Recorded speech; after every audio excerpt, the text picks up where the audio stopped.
Hi, I'm Stephen Frisenberg, President of the North Central Neighborhood Association. We're excited to be here tonight for the District 4 Candidate Forum and also a regularly scheduled meeting May 19th of our North Central Neighborhood Association.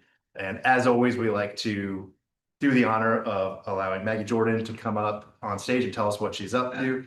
Proverbial stage, I suppose. She runs this joint, Redux Contemporary Art Center, and has been just an amazing, gracious host for years now, allowing us to use this gorgeous space in our neighborhood and as part of our neighborhood, and we value that greatly. And I was super excited to learn about what they've got cooking for this weekend, which I didn't know about, so I'm glad I'm here because it's kind of like a little kid boy Stephen Green, which is a weird segue. I'll leave it at that. Let's go.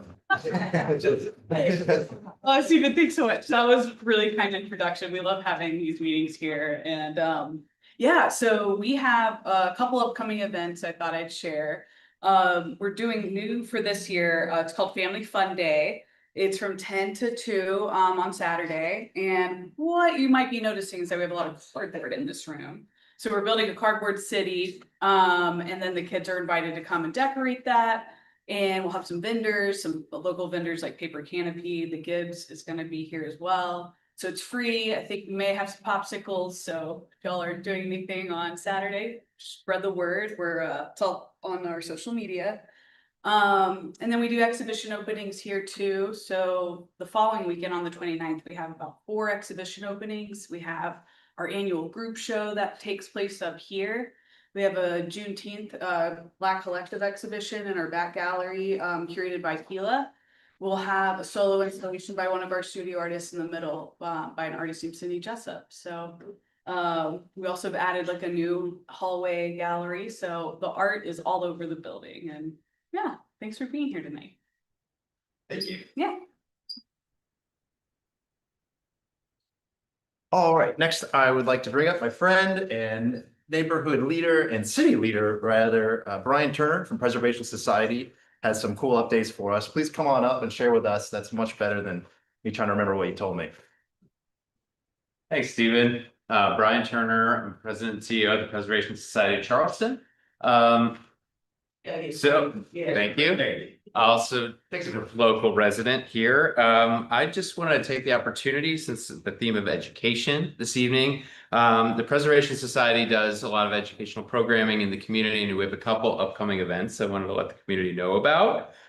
We are doing some hard hat tours. So hard hats are really good opportunity to learn how people can better broker connections between their architects, their contractors. I think that breakdown in communication can lead to problems with historic houses that everybody's maintaining. And so these are really good opportunities. So we have one tomorrow at 171 Wentworth in Carlson Village.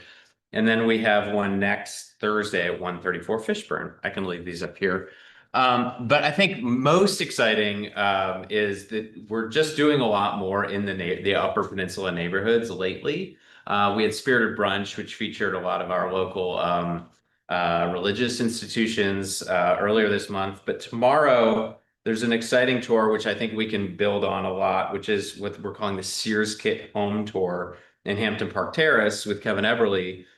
And what we're realizing with these kit homes is that basically most of these neighborhoods in North Central, Wagner Terrace, even parts of Wagner Terrace, but mostly in North Central, a lot of our houses are these craftsman style kit homes, which are basically brought here on boxcars, assembled right in the 20s and 30s to accommodate more growing middle class housing. And that history really is underdocumented. And so this is really going to be the first in a series of programs we're going to be doing around the significance of this architecture and the history and the heritage of these neighborhoods. So join us if you can and stay tuned, and thanks for following along.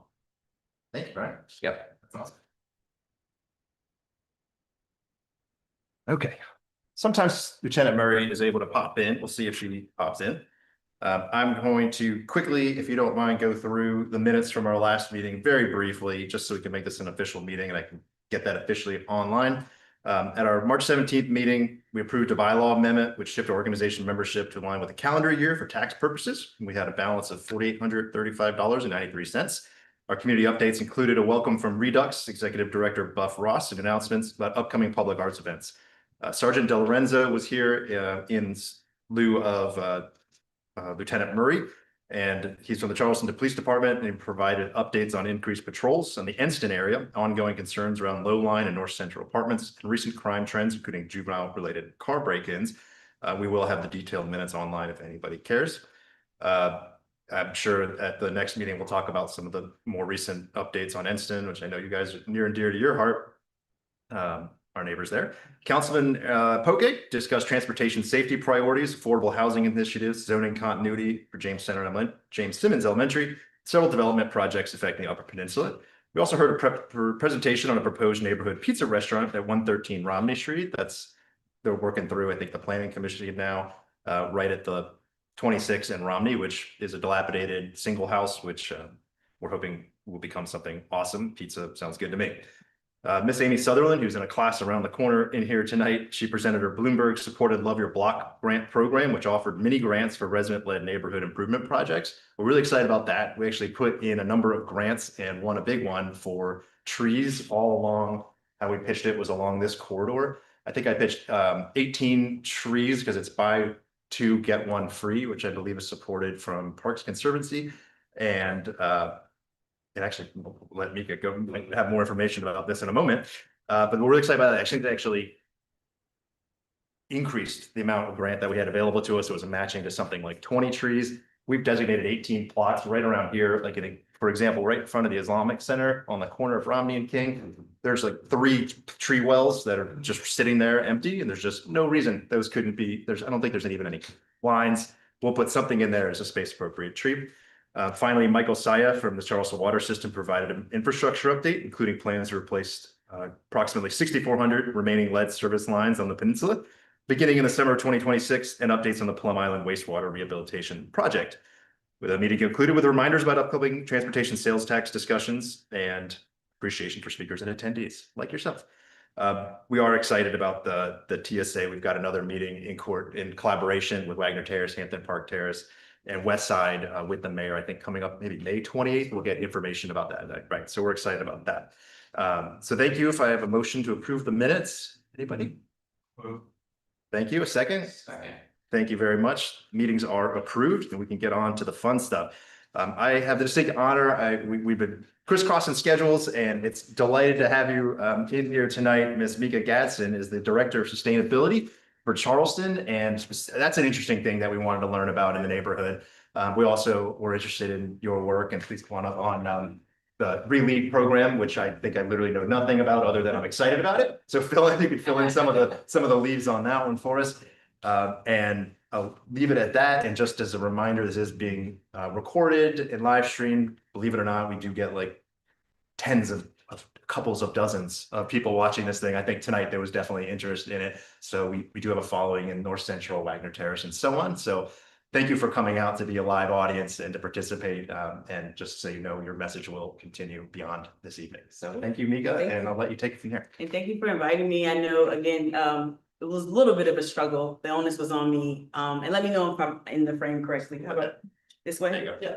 Okay. Perfect. Yeah, so I would I'll probably provide a more condensed slide deck so that folks who were not able to be here, but also I prepared a slide deck. I thought perhaps we'd be able to present, but I'll make sure you get a copy of that. So I'll kind of keep this informal because I don't really like formalities, even though we're in the city. So,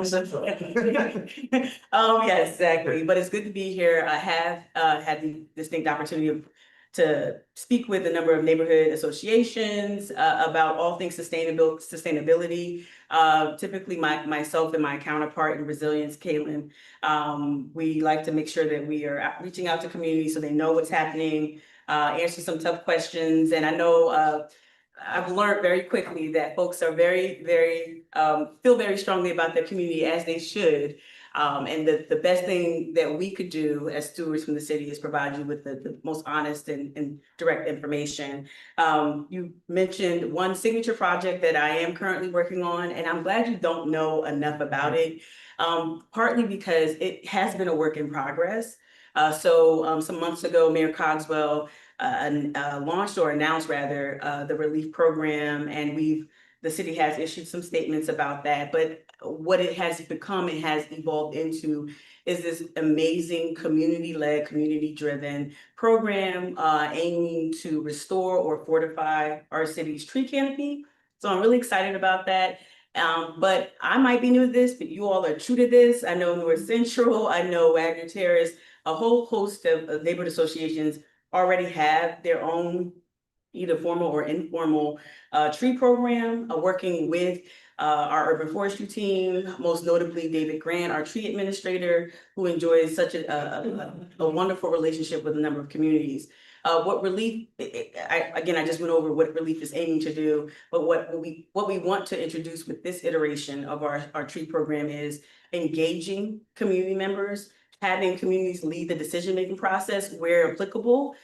We are fortunate enough to have just immensely talented urban forestry leadership at the city. But also we'd like to tap in, at least I know I would like to tap into that existing knowledge that exists within community. So what I like to hear is finding like that.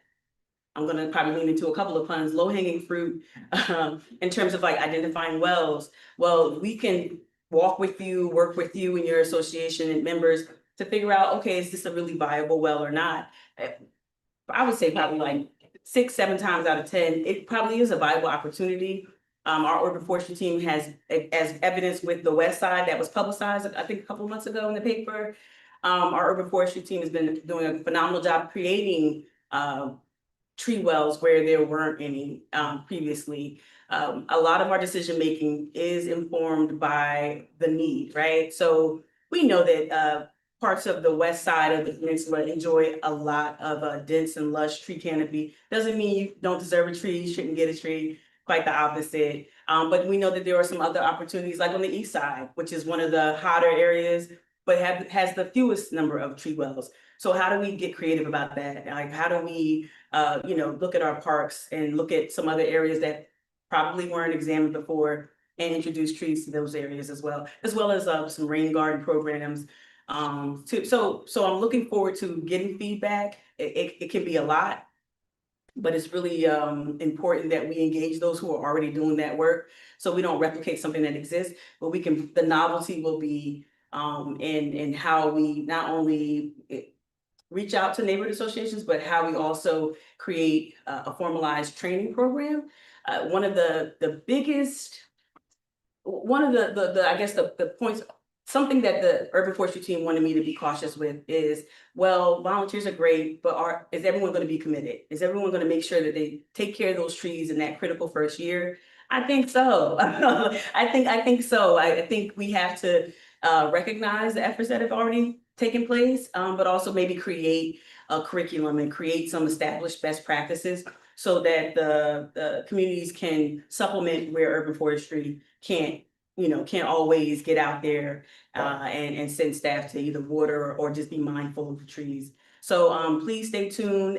Fall is our target date for an official rollout of Relief. It will leverage the power of existing tree programs, but also supercharge it and hopefully more resources and more recognition for some of the fine work that's being led. So that's the number one thing I guess I wanted to share with you all. And know that Relief, we have in the early days, there have been successful planting. I'll provide that in the slide deck where trees have already been planted. Roughly over 100 trees have been planted during the previous tree planting season. So now we're aiming for fall. The other program that I guess I steward is our compost program, which my friend just reminded me of. How many people in here do the participate in the food scrap program? Okay, great. We got some cool kids here. So my predecessor, Katie McCain, she was instrumental in launching the amazing compost food scrap program where we're diverting food waste from the landfill so it can be turned into premium compost at the Beast Ferry location. This past Saturday, we actually had a field trip, my second field trip to the landfill to see how the compost is processed, both yard waste and food scraps. The program has grown so much And it's so immensely successful regionally that now we've partnered with, the city has partnered more closely with the county. So they have now become the hub, the go-to hub for all the information regarding the program. Now, if you're a City of Charleston resident, you'll still find that information on our website, which will be revamped soon. But the county is going to house some of the larger initiatives, and you'll see that regional impact. We have participants in Berkeley County, Dorchester County, like really far-flung participants. Not all cities are on board with the program, and so folks just use, whatever information we have. But given again the popularity of the program, we think that the county is a better host for some of that, but that more dynamic information. So you can see the tonnage, see how your food scraps, how many other people are participating in the program, and where regionally that program is being is really taking off, including North Charleston. North Charleston's program is growing, Mount Pleasant, and on and on. So please look out for that. I'll probably include some information. If you're not subscribed to the city's official newsletter, please do so. That way you'll get at least some updates regarding sustainability, but specifically relief and our compost program. Yeah, those are my two biggest. I didn't know if I was at what time I had. Don't worry about that. Where if people wanted to sign up for that newsletter, is that on the website? It is, and so what I'll do is I'll email you the link to it. It's the city pretty much like publicizes it a lot. So I don't know the actual link where they posted it on the website, because we are also refreshing our website often. But I'll make sure you have the link to the newsletter. Yeah. I had a question. On the tree program, that's excellent. I know it's a work in progress. From our end, you mentioned each neighborhood might have their own thing. Ours is trying to get in cooperation with David Grant, the forestry, buy 10 trees, try to plant 15. I think we had some trouble getting to that for a variety of reasons. So I'm wondering, is part of the relief to try to get more total high amount of trees? Or it's almost like, are we competing? So I'm hoping that we can all work together to get more trees. Okay, no, absolutely. I was gonna say, cut the cameras. No, I'm joking. We're No. live. No, we're live. No, we are. So this has been like, this is that feedback we get, right? Is that, hey, my neighborhood, my block wants to plant 5 trees. We got, 10 volunteers. We've been doing this. What do we do? Part of the challenge, or one of the challenges that Relief has to meet, is making sure that our staff is prepared and well-resourced to meet the demand. The demand exceeds the I guess the sweat equity or the people power. And so that's no like this to our urban forestry. They actually overperform, but it's just about how do we help supplement some of that need. And so what we hope to do is start to sequence. So not prioritize, but sequence. Okay, we're going to address North Central, borough by borough, as the mayor calls them, neighborhood by neighborhood, trying to assess the need, again, using some of that heat. I guess I didn't go into that. Some of our heat data that does inform where the priorities are in terms of heat, and also some other benefits. But what we're trying to do is those like your neighborhood who already have some of the finer points worked out, how do we sequence and schedule things so that folks have a realistic expectation and plan not just for the next season, but over, I guess, several years. The mayor kind of put us on a 5-year timeline, but that doesn't mean you have to wait 5 years for 5 trees. But how do we make sure that there is enough people power to help plant? Because sometimes that well that looks empty and vacant, it does have more challenges than you can visually see. Like if there was an old stump there that hadn't been completely removed, if there are some utility challenges, which I'm sure has been sussed out, but there are sometimes challenges. Also, I know recent headlines don't really paint the most accurate picture in terms of trees coming down. What I wish that was publicized recently in the press was that urban trees, they take a beating, right? And they don't always, depending on the species, they don't always last long. So I guess I don't want to get off point, but figuring out right tree, right place, which is, the effort that Dominion and the city have entered into that agreement, but also figuring out what makes the best sense for a tree to thrive. And that's another challenge. Some people want that tree in that well, but is it really the right place for the tree? And just not telling you no, but just explaining the whys of like, what something might not be viable. Yes. Since you stepped into that hot button I issue, did. I'll follow up.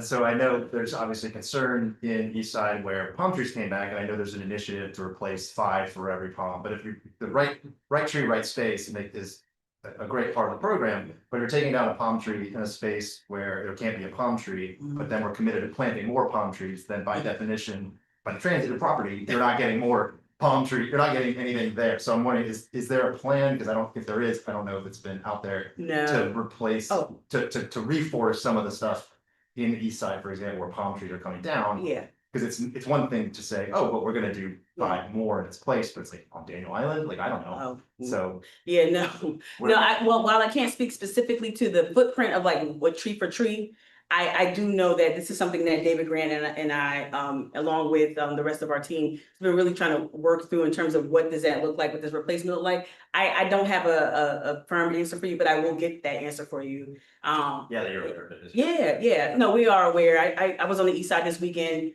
We were up planting one of the rain gardens at Martin Park. And they were like 4 sad palm trees. Anyone see those palm trees that are like kind of like, they look like inflatable, like, no, I've never seen a palm tree wilt. I just never seen it before. There's like 4 of them. And I'm like, well, those gotta go. Why don't we report those?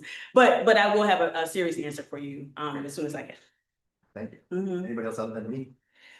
Any other questions? How about just the day-to-day job of what the director of sustainability? Sorry. It's a cool sounding job. I'm curious what you do all day. Feels like I'm in therapy. Thank you. No, no, today was one of those, I would say this week was one of those weeks where I really am happy that I'm with the city. Never, if anyone knows my life as an activist before joining the city, you know, I was a gadfly, social irritant, a pain in the buttocks. But at the heart of all of the things I've done was just, I care about this city so much. And this week has been phenomenal. Again, starting back to Saturday, having 2 events on Saturday, where we're working with the neighborhood, like grassroots group. We worked with the Climate Coalition, Charleston Climate Coalition secured a grant back in, I think, the end of 2024.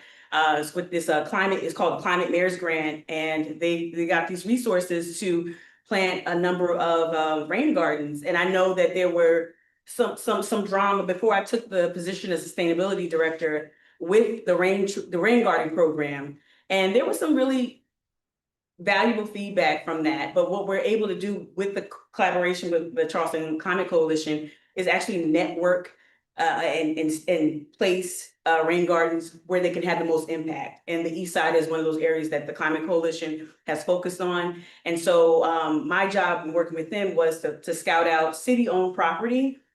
So like Martin Park, like Mall Playground. And this past weekend, the Sierra Club chipped in, was like, hey, we've got a grant.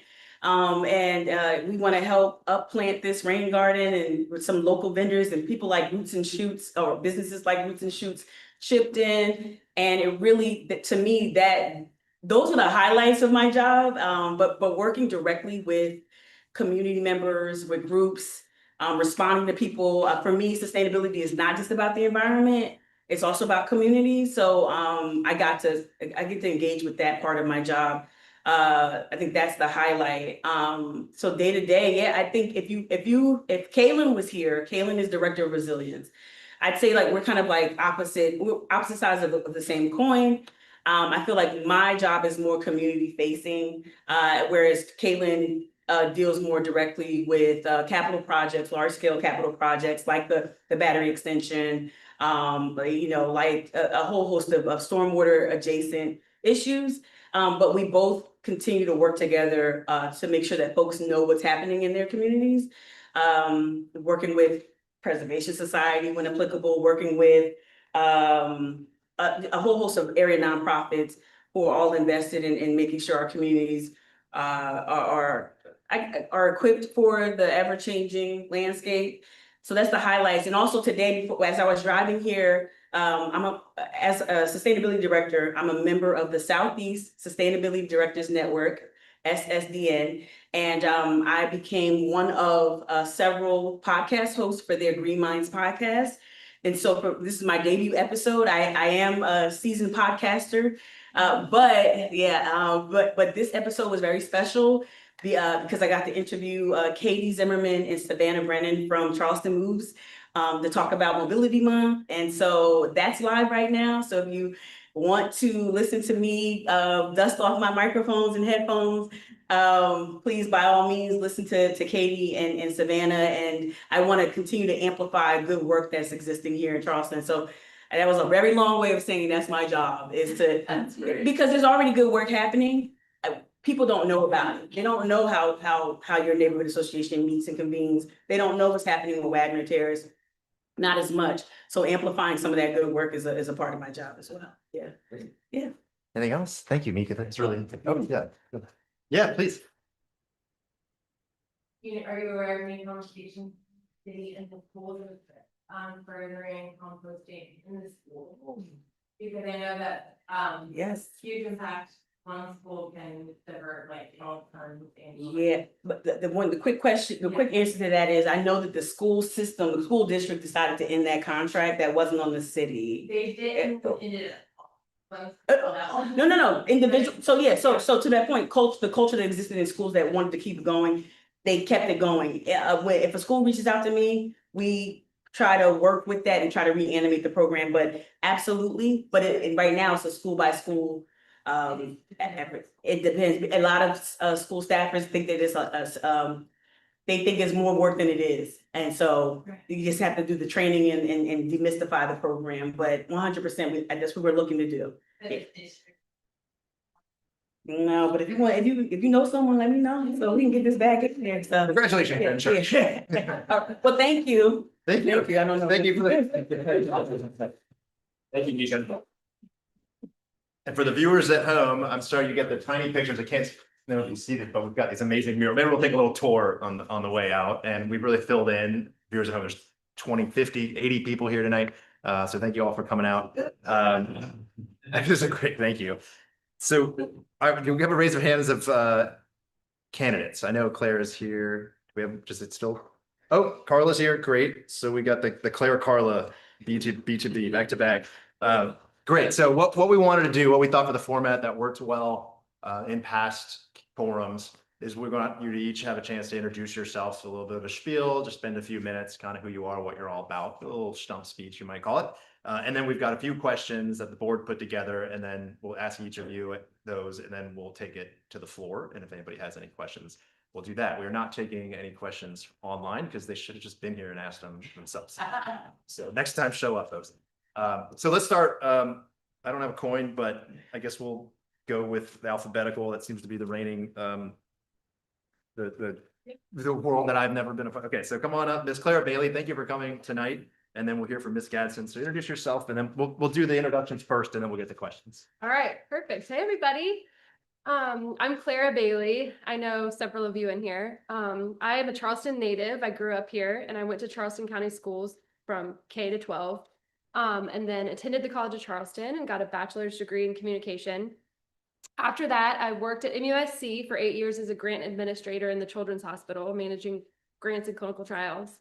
But I left because I started a small business, and for the past 10 years, I've been running a small business here in Charleston. I also have 3 kids that all attend Charleston County Public Schools, which is what's brought me here today. Specifically, I've been engaged with the Peninsula Promise, which is a $4 million investment that the Charleston County School District is putting into downtown schools, specifically several programs at Burke, Universal Pre-K, and an art school for the middle and high school downtown, which is wonderful. And it's been a long time coming for downtown schools. We need it badly, and arguably all of District 4 needs it as well. Next would be my recommendation. And I'm also here because I think having a parent on the school board is vital. We can have conversations that get overlooked a lot, like screen time or AI or, is iReady the best technology to be using for our kids?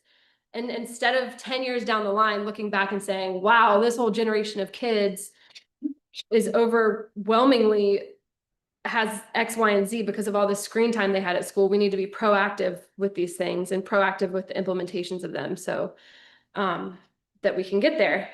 So that's really important to me as well, to have those conversations, and having a parent on the school board is vital because we're there, we're talking to you guys, we're at pickup, we're at these meetings. So that's huge. And also everybody knows politics has been a big issue on the school board. We've seen the headlines. It's not great. My intention is to get up there and have cooperation and with everybody to make everything happen instead of agitating things or getting on a side of one or the other and not helping things move forward in any way. That was another reason that I wanted to run, because I want to see the best for our schools, for our kids, and get there. Anyway, I want to let everybody know, while I just have you right here real quick, I found out that early voting, this election is not at every early voting location. It is only at Corporate Road at the election headquarters in North Charleston. So if you're going to vote early to vote in this election, you have to go there or vote on election day at your precinct. But all the information is here. I set some over there. So take one home, put it on your fridge. And my information is on there too, if anybody has any questions. So, yes. Set those down. Yeah. Oh, perfect. Please introduce yourself. Thank you for coming on out. Thank you. In position. Yes, ma'am. Okay. Good. Perfect. So good evening. My name is Carla Gatson. I'm also a native. I grew up in North Charleston. I have a little diverse background with Charleston County. My father is from Hollywood, South Carolina, along with my mom's from North Charleston. She graduated from Barnes Wilson in 1965, and my grandmother, God bless her, she went to Burke Institute. So I am a native. I graduated from South Carolina State University. I also, in accounting, along with attended the Citadel and got my master's in education for student services and college counseling. So I got that while I was working there for 10 years in the treasurer's office. After receiving my degree, conveniently, I got a job at MUSC in their bursar's office. I stayed there for 2 years, and then I transitioned to College of Graduate Studies, where I was the director of CERT, which is the Summer Undergraduate Research Program, and also acted as the fiscal manager for the department. Civic part, I was a member of the constituent board for District 4. I represented area, I think that was area 3. So I served on there for 7 years, almost a perfect attendance. I missed like 2 days within the 7 years. I think I did good. So within that 7 years, it was a lot of challenges, not knowing what teachers had to go through with discipline, and also overcrowding schools in North Charleston, Latson. That area over there is being developed because you have Palmetto Commerce. They just built another exit within there. So that little area section of Charleston County, I think, is shared between Berkeley County and Dorchester County. So it's going to be an odd combination because some of our students will be going to Stall, and Stall is overcrowded. So that is a challenge that I see with Charleston County, because Stall is overcrowded, and I believe Lucy Beckham is overcrowded. They did enlarge Latson Elementary because they had several trailers in the back. You couldn't see it because it was covered up from the old school. So I think our challenge is that we, as a county, we need to make sure we prepare for growth, because I don't think it's not going to stop as far as development and everything like that. And just giving all students a fair shot. And that's basically it. Thank you for the introduction. I'm just going to give a little introduction to the questions, and then I'll. So we just put together a few questions, and I'm not going to go through all 5 or 6 of them. I wanted to make sure we had plenty of time for you guys, but I did want to kind of cover some of the basics as we became in North Central much more engaged in the school board governance of the past year and with the Peninsula Promise. We wanted tonight's questions to focus not just on policy positions, because it's pretty easy to get in the weeds and I don't know those things and I don't know that any, I don't know how productive that would be. But we want to know in these types of situations, how each candidate approaches leadership, communication, judgment, and their commitment to public service. So we developed some questions to help us better understand their motivations for running, decision-making style, experience, priorities for the district, that sort of thing, and the approach to representing constituents in a transparent and responsive way.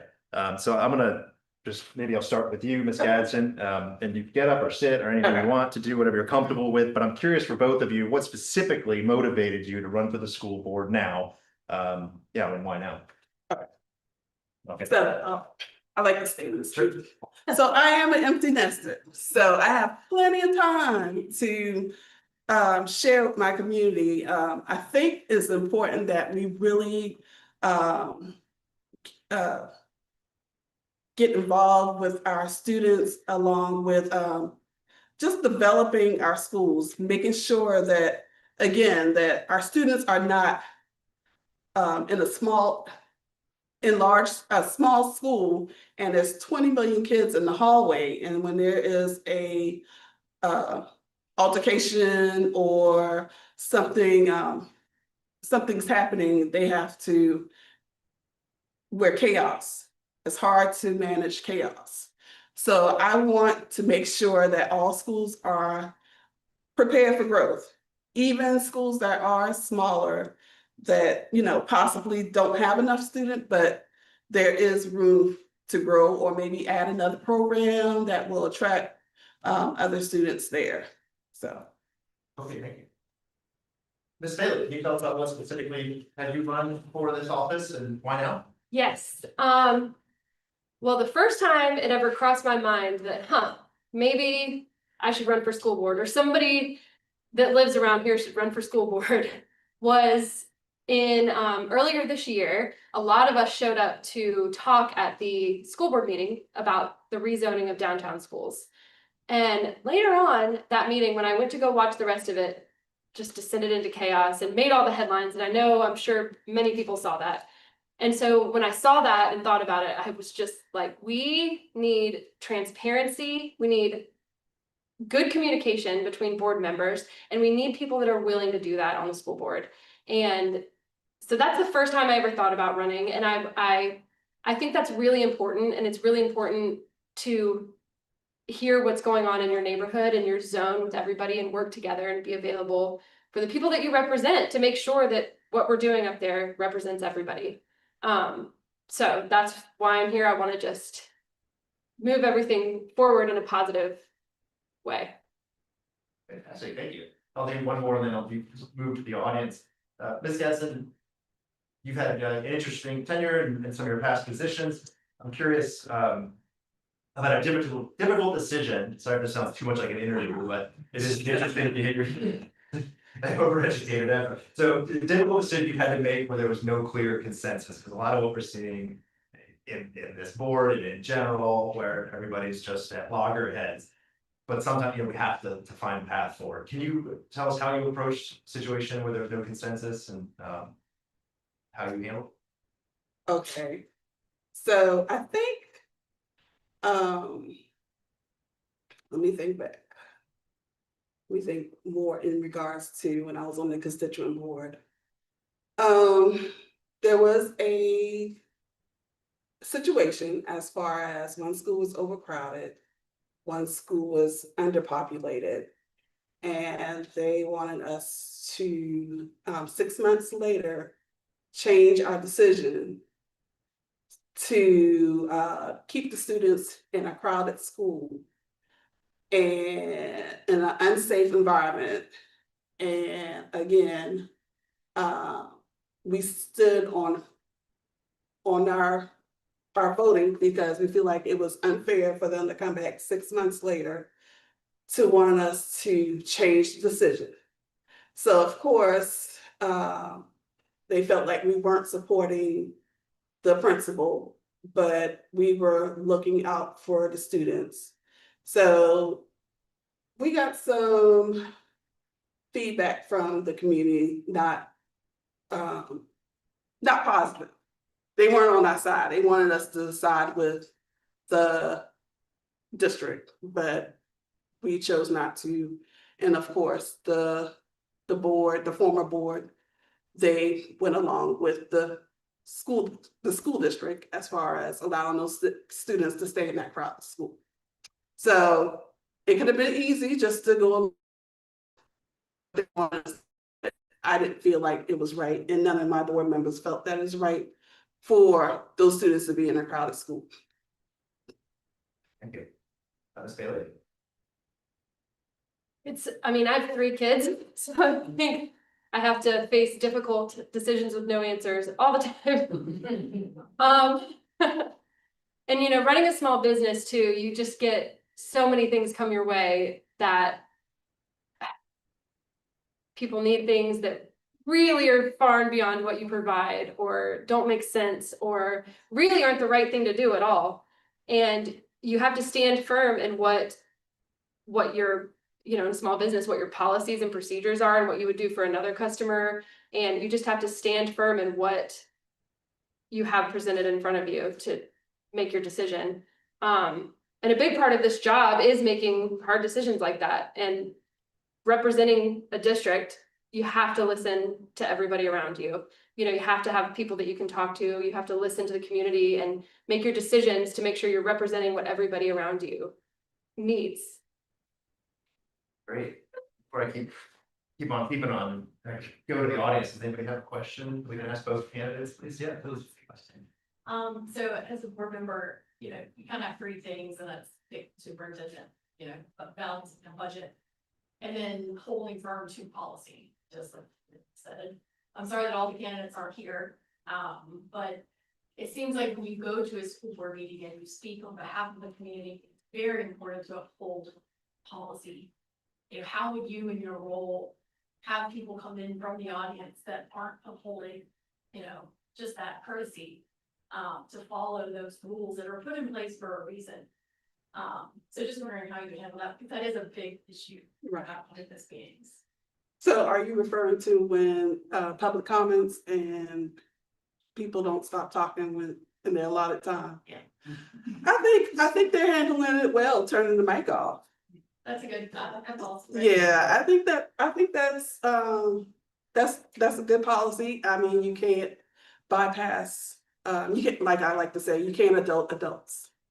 So I think, you know, if they still disrupt the meeting, then they just have to leave, despite if they're a reverend or another community leader. But we have to, if we expect our children to follow rules, then as adults, we're gonna have to follow the rules to set the example.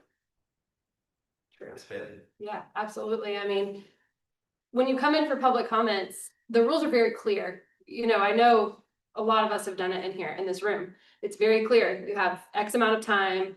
You can't say, you know, anything derogatory or use anybody's name or use it as a political platform. There's clear rules. And when you, if you have a situation in your community where people are coming to talk, you need to communicate those rules and say, please be respectful.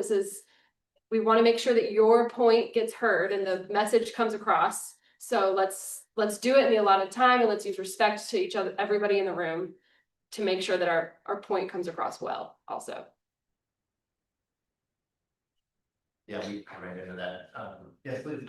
Yeah, just as a follow-up from that, how do you also plan on following policy as a board member? Because I think some of the reaction from the public especially has been as a reaction from a board that has historically for the past 8 years not followed policy. And has worked with a lot of disrespect among your own board members. So there's been slate.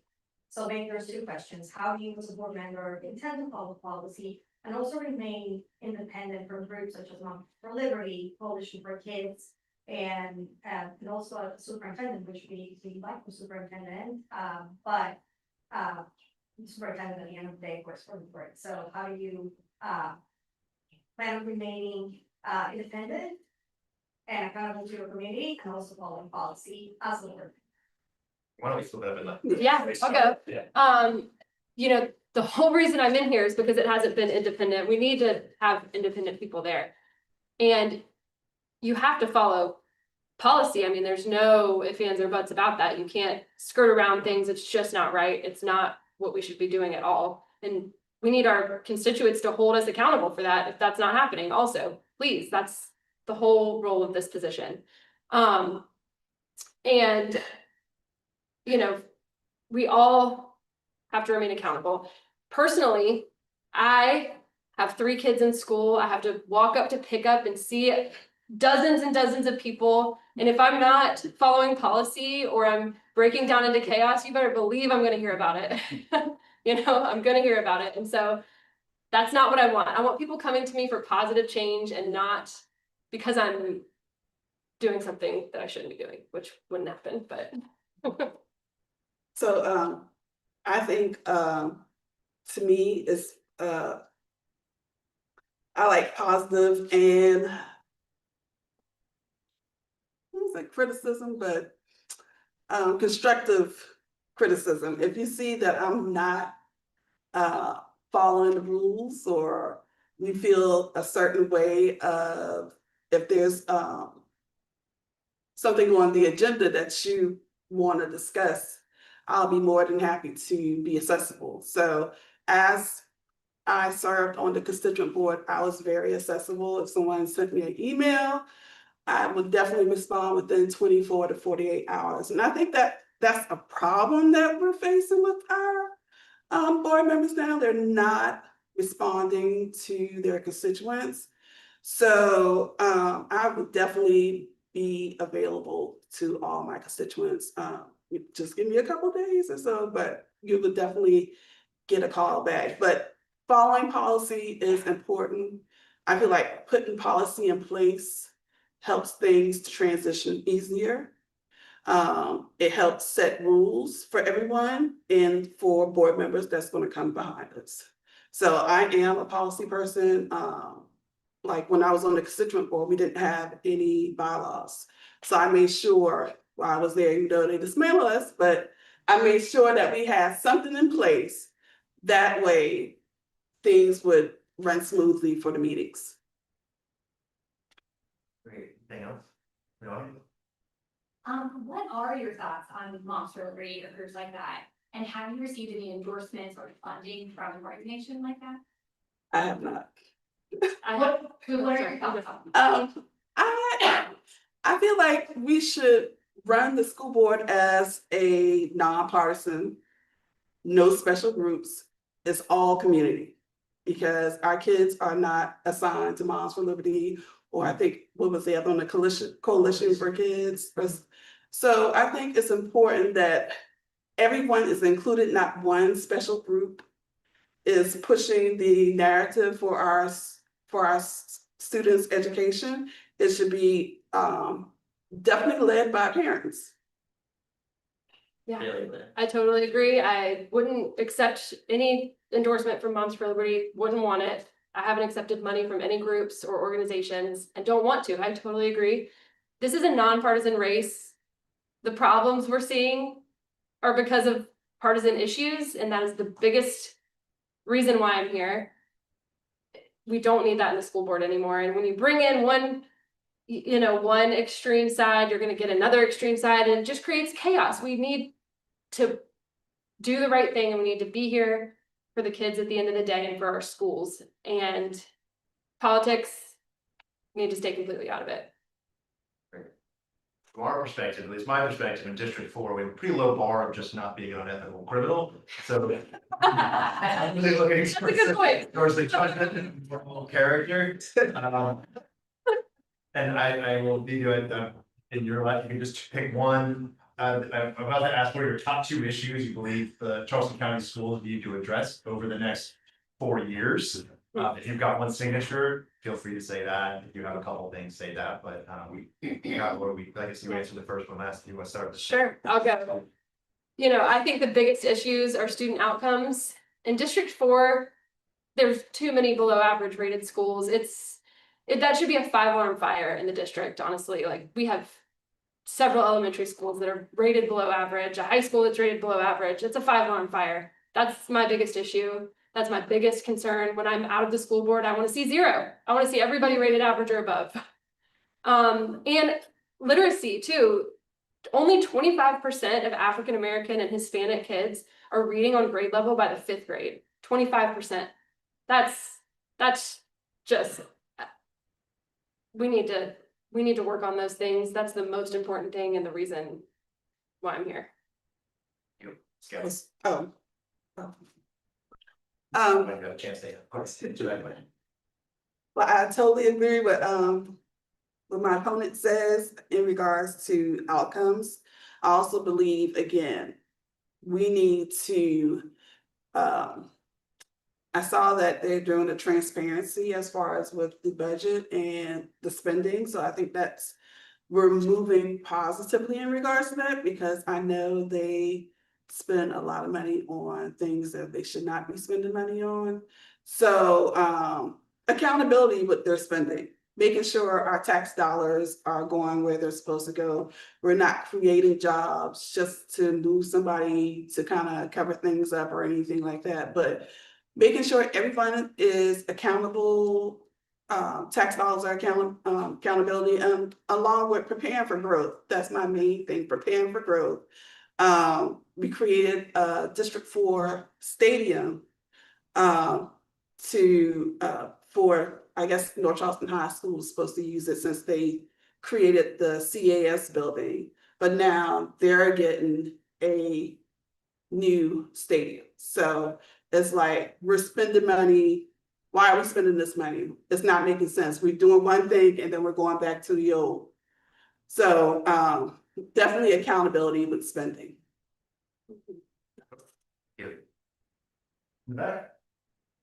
So as a school board member, you're gonna be representing parents, teachers, and taxpayers. How are you gonna balance that conflicted interest of all 3 of these entities, I should say?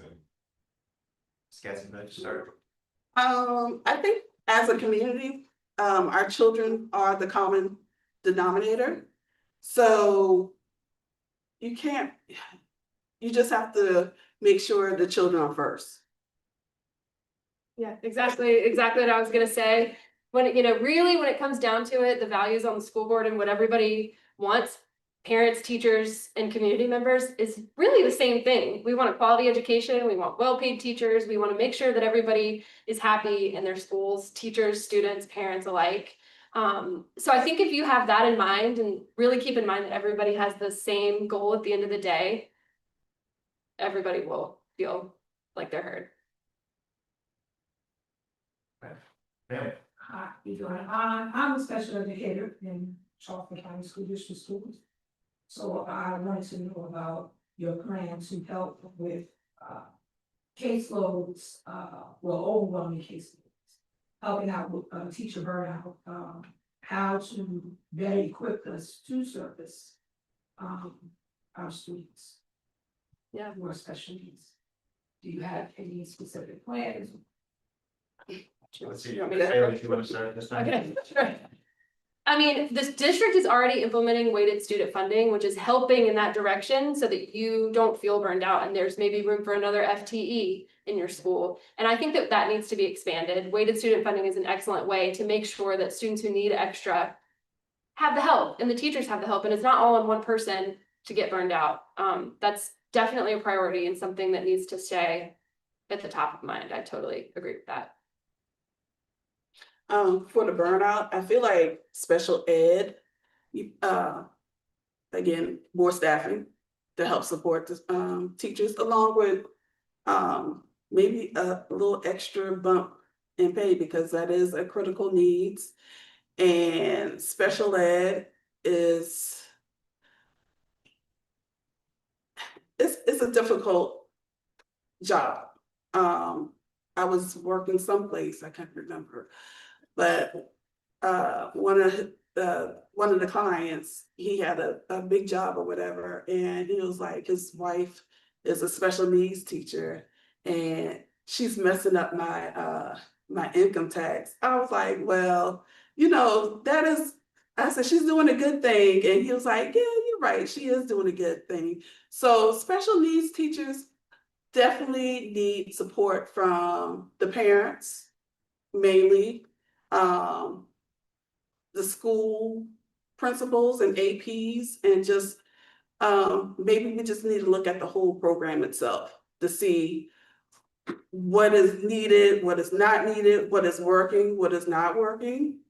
So just assess the whole situation, because I think, I'm not positive, but I think every school has a certain special ed, every need isn't the same need at every school. I think we have the last question here. Ms. Gaston, you may be able to address this more than, I'm sorry, I couldn't remember your name. Bailey, Miss Claire. Bailey, yes, because you were on the constituent board. Mhm. I'm a native and I was educated in public schools of Charleston. Mhm. And it really hurts my heart, education wise for these kids. Mhm. But a sore point for me is that Buse is one of the best schools. It was my understanding that that school is supposed to cater to district kids, neighborhood kids. It is a known fact that many of those kids aren't eligible to be in Buse, but nothing has been done to tell these parents you're cheating. Mhm. Unfortunately, your kids can't go here. And those parents can afford to send their kids to the best private schools in the area. So I know you have heard that when you're on the constituency board. Why is that such an overlooked thing? Because why can't we budget for 2 people Mhm. to check addresses, to go to warehouses, to go to businesses that aren't residences? Mhm. We all pay taxes. The pie chart on my property tax, the school thing is like this. It infuriates me that people would do that, and the kids that need the smaller classroom, Mhm. that need more attention, aren't getting it, and the people that can afford to send their children to other schools, they're taking those, I see it as taking those slots away from kids who otherwise can get an attention. I have a question. I'm sorry about your question. Are we talking about Buse specifically? Buse is the only one that I know has that requirement, and the way that school is set up, I call it a lottery system or whatever. And then you have, if you had a sibling that went there, 9 times out of 10, your brother or sister will get in. But we have people who have kids that have gone to Buse that aren't eligible to go to that school. And it is a countywide magnet. I just want to just say that it's a countywide magnet. It's not a downtown zone school at all. So I just. Yeah, so we don't have, like, as the constituent board, we did not have any control of assigning students to, or transferring students to Buse. So that, now I'm a native, so that problem that you were mentioning has been going on since I was yay high. So it's that, oh, you went to Buse? Before it was Buse. Oh, okay. I went to Buse. Okay, so yes, I am aware of, there's attorney kids, judges' kids are somehow skipping the line to get into Buse. So the thing is making the superintendent and the her associates, superintendents aware of what's going on, making a noise, because a lot of times we don't make noise. So like one of my teachers says, squeaky wheel gets oil, so we just have to start squeaking. I would like to just say too, if we make sure that all of the neighborhood schools downtown are performing well. So why can't it be duplicated? If it works. It should be, yeah, absolutely, absolutely. We need to be doing that. Why can't it be duplicated? It should be, absolutely. That's exactly what we need I to agree, do. because I think there should be abuse in every section of Charleston County. That would probably alleviate, everyone rushing to get downtown to Buse. Just like they have CAS buildings all over. You have one in West Ashley, you have one in North Charleston, and one in Mount Pleasant. So I feel like if it's working down in the peninsula, why not put other schools that cater to that same population? I think some people would actually say the opposite of that. I think some people think that Butte is sucking out a lot of kids from downtown and it's making the other schools suffer. Mhm. You know, and you take kids, silo them, and then you have less of a population at these other schools. Yeah, I understand that because I think neighborhood schools are suffering because of charter schools, because of special program schools. Like you have early college.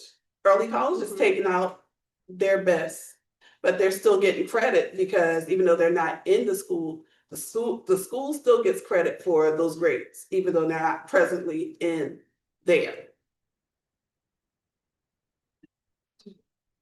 Well, we're hitting on to 7. Thank you. Yeah. For going out this evening. Thank you. Thank you very much. Very informative and up to our reputation, civil and productive. And so we appreciate that very much. So good. Thank you so much. That's beautiful. It's like it. And I see that Mr. Craig Logan was able to come in at the end. So we're not going to continue this thing for another hour or anything, but I do think it would be nice if you want to give what the opportunity they had was to introduce yourself. Give a little spiel if you'd like to come up, Mr. Logan, and then if there's any urgent questions, we'll ask and go from there. So glad you're able to make it. And a round of applause again for those candidates. You want to say? Not on camera for that. That's okay. It's not about me. If you want, come over here to the people there. Yeah, there you go. Thank you. Yeah, just take a few minutes, kind of who you are, what you're about, and a little stump speech. Yeah, for sure. My name is Craig Logan. First, I apologize just about being late. Kind of work I do. We had a stakeholder engagement event up in North Charleston, so I had to attend that. Went a little longer, but still wanted to make sure I can get down and at least greet you all, say hi, introduce myself. I am a native of Greenwood, South Carolina. I live in North Charleston, in the Shakur Cherokee neighborhood, serve as neighborhood president. And so I attended Charleston Southern, and that's kind of what brought me here to Charleston. When I got into Charleston, honestly, I didn't want to go home for a summer, and I found Freedom School and I found Metanoia. And that really is what kind of launched me into kind of this, I always say, like servant leadership mindset that I operated in. So I served as a youth director for Metanoia's leadership program for about 8 years. I left Metanoia, and then I went over to the Metro Chamber of Commerce, where I served as a housing strategist, and so working around like regional housing attainability and those efforts. Since then, continue to work kind of in the community in housing policy, but also in educational policy too as well. So I have the ability to work with an organization called E3, and we work with educational policy both at the local and state level. Just last summer, we were able to launch a Freedom School, which is a 6-week summer literacy program. Amazing results, and 30 scholars came in, maintained their summer reading scores, and increased those reading scores. And so my work has been grounded in grassroots organizing and working within communities. And so I always just like to say I'm now able to work kind of in this era where I get to work on housing policies and educational policies. And I know that those things go hand in hand. And when we start to really talk about students and we talk about how to really meet the needs of students, and I said this, I ran 2 years ago, but like holistic student engagement is what I know. I know it works because I've seen it in practice. And what for me that means is we have to address the whole family. It's very difficult for us to say like, hey, we want a child to come in and be 100% attentive, and they're dealing with homelessness that we may not even know about, or you're dealing with food insecurity, right? Or your parents are dealing with just trying to make it in a society where it's very hard to make it right now, right? So I know all of these things, and I know that those experiences for me is what made me the best candidate for the seat for District 4. I understand board policy, I understand board governance. I've served as the chair for the North Charleston Housing Authority, additionally served on additional boards, also serve right now on the Carter board. So I understand big $1 million budgets, I understand governance, and what I also understand too as well is what we haven't had on the board in a while, right, is there's an opportunity for healthy debate. There's an opportunity for us to not agree, right? And that is natural. But I also believe that as a board, we have to show up as a united front in public, right? Because our teachers are watching, our educators, our parents are watching. And let's go have discord in the back, but also let's come out as a unified front. So I want to be able to bring to this seat not only my community experience, my knowledge, but community-driven solutions that work, data-driven solutions that work. And I want to make sure that we're able to focus our clear interest on board governance, on student achievement, right? There is a grave gap in our student achievement. And there are things out there that work. And I would like to work alongside district leadership, alongside the board to bring those solutions to CCSD. So saying all that to say, listen, I've done the work. I worked with the Teacher Compensation Task Force with Bill Brickman 3 years ago to deliver data around housing in Charleston, and I advocated for teachers to have that $64,000 that they receive. And I attended the board meeting last night, and I saw the board pass the budget, right, that is going to increase that teacher pay, but also not only teacher pay. I also know that students they're holistic, right? So it's not just teachers, it's also your teachers' aides, right? Those other key positions in schools that we gotta have in that space, right? It takes a village to raise a child. We always say that.